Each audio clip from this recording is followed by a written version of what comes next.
গুণ আমি পেয়েছি আবার চারটা। কয়টা? হযরতে আসিয়া ছিলেন আল্লাহওয়ালা মেয়ে মানুষ। এই কথা বলেন না কেন? তার জীবনীতে দেখবেন সূরা তাহরিমের 11 নম্বর আয়াতটা আল্লাহ তার জন্য নাজিল করেছেন। এই দুনিয়াতে দুইজন নারীকে আল্লাহ দুইটা আলাদা জিনিস দিয়েছিলেন। একজনকে জীবিত অবস্থায় সালাম দিয়েছেন, আমাদের নবীজির স্ত্রী খাদিজাতুল কুবরাকে। 2 নম্বরে জীবিত অবস্থায় জান্নাতের ঘর দেখিয়েছেন হযরতে আসিয়াকে। মা বোন যারা এসেছেন, মেয়েরা এসেছে, সম্মানিতা মা বোনেরা, নেককার নারী হওয়ার জন্য অন্যতম গুণ হচ্ছে স্বামীর প্রতি আপনি যত কঠিন পরিস্থিতি হোক বরদোয়া দিতে পারবেন না। নবীজি বলেন জাহান্নামের দিকে তাকিয়ে দেখলাম 2টা কারণে মেয়েরা জাহান্নামে বেশি যায়। 1 নম্বরে স্বামীর নাশকরিয়া করে, 2 নম্বরে ওরা কথায় কথায় শুধু বরদোয়া দেয়, মানুষকে লানত দেয়। হযরতে আসিয়াকে হাতের ভেতরে ব্রেক লাগিয়েছে, কপালের ভেতরে ব্রেক লাগিয়েছে শলাকা, পায়ের ভেতরে ব্রেক লাগিয়ে ফেরাউন যখন তার মাথার উপরে গরম তেল ঢেলে দিচ্ছিল, আল্লাহ রাব্বুল আলামিন ফেরেশতা জিবরাইলকে বললেন জান্নাতটা তুলে ধরো তার সামনে। দরাবাল্লাহু মাসালাল লিল্লাযিনা আমানু ইমরাতা ফিরআউন ইয ক্বালাত রাব্বি ইবনিলি ইনদাকা বাইতান ফিল জান্নাতি ওয়ানাজ্জিনি মিন ফিরআউনা ওয়া আমালিহি ওয়ানাজ্জিনি মিনাল কওমিজ যালিমিন। জোরে বলেন আল্লাহু আকবার। আল্লাহ ঈমানদারদের জন্য দৃষ্টান্ত দিলেন ফেরাউনের স্ত্রী আসিয়াকে। হযরতে আসিয়া ডাক দিয়ে বলে রব্বুল আলামিন, এই কঠিন পরিস্থিতিতে তুমি আমার সামনে জান্নাত তুলে ধরেছো জীবিত অবস্থায়। আমি তোমার কাছে এই কঠিন পরিস্থিতিতে দোয়া করছি, তুমি আমাকে জান্নাতের ভেতরে একটা ঘর বানিয়ে দাও যেখানে বসে বসে তোমাকে দেখা যায়।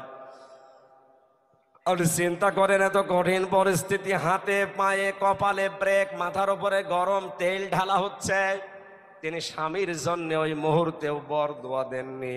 তিনি বলেছিলেন ওনাজ্জিনি মিন ফিরআউনা, তুমি আমাকে ফেরাউনের কবল থেকে বাঁচাও, ওনাজ্জিনি মিনাল কওমিজ যালিমিন, এই জালিম সম্প্রদায় থেকে, ফেরাউন যাদেরকে দিয়ে আমার উপর অত্যাচার চালায় তাদের জুলুম থেকে তুমি আমাকে বাঁচাও, কিন্তু তুমি রাগ করে আমার স্বামী ফেরাউনের উপরে গজব দিও না। বাংলার মেয়েরা, এত কঠিন শাস্তি দেওয়ার পরেও যিনি স্বামীর উপরে বরদোয়া দেননি, তিনি বলেছিলেন আল্লাহ তুমি আমাকে বাঁচাও, কিন্তু আমার স্বামীকে তুমি গজব দিয়ে ধ্বংস করো না। এ কি ভালো স্বামী? কথা বলেন। এ পৃথিবীতে ফেরাউনের মতো স্বামী কারো হয়েছে কিনা আমি জানি না, কিয়ামত পর্যন্ত মনে হয় হবেও না। এত বড় ভয়ঙ্কর স্বামী শাস্তি অবস্থায় যদি বরদোয়া না দেয়, আপনার একটা সাবান কম হলে আপনি বরদোয়া দেন, গালি দেন, আপনি মানুষ, আপনি আবার নেককার দাবি করছেন। 2 নম্বর, যাদের চরিত্র মহিলাদের জন্য আদর্শ বলা হয়েছে, 6 জন কথা আমি লিখেছিলাম এখানে। তার 6 নম্বরে হযরতে ফাতেমাতুজ জোহরা। ফাতেমাকে আল্লাহ 2টা কারণে জান্নাতের নেত্রী বানিয়েছেন। 1 নম্বরে তার সারাটা জীবনে তিনি পর্দা লঙ্ঘন করেননি। 2 নম্বরে তিনি যতদিন বেঁচে ছিলেন স্বামীর মনে দুঃখ দেননি। একবার একটু দুঃখ পেয়েছিল, সঙ্গে সঙ্গে তিনি পরিবর্তন করে নিয়েছেন নিজেকে। তার পেছনে কারণ ছিল, তার বাবা হযরতে মুহাম্মদ রাসূলুল্লাহ ডাক দিয়ে বললেন, মা ফাতেমা, তুমি আর যাই করো না কেন, আমার জামাই আলী যদি তোমার উপরে বৈধ কাজে নারাজ থাকে, আমি তোমার বাবা নবী হয়ে বলছি তোমার জানাজায় আমি যাব না। আজ বাংলার বাবারা যদি মেয়েদেরকে এভাবে একটু শাসন করে দিত, হাজার হাজার পরিবার ভাঙ্গা থেকে বেঁচে যেত। বাবারা আরো সাহস দেয়, কিছু হলে তুই চলে আসবি, তোর অন্য জায়গায় বিয়ে দেব।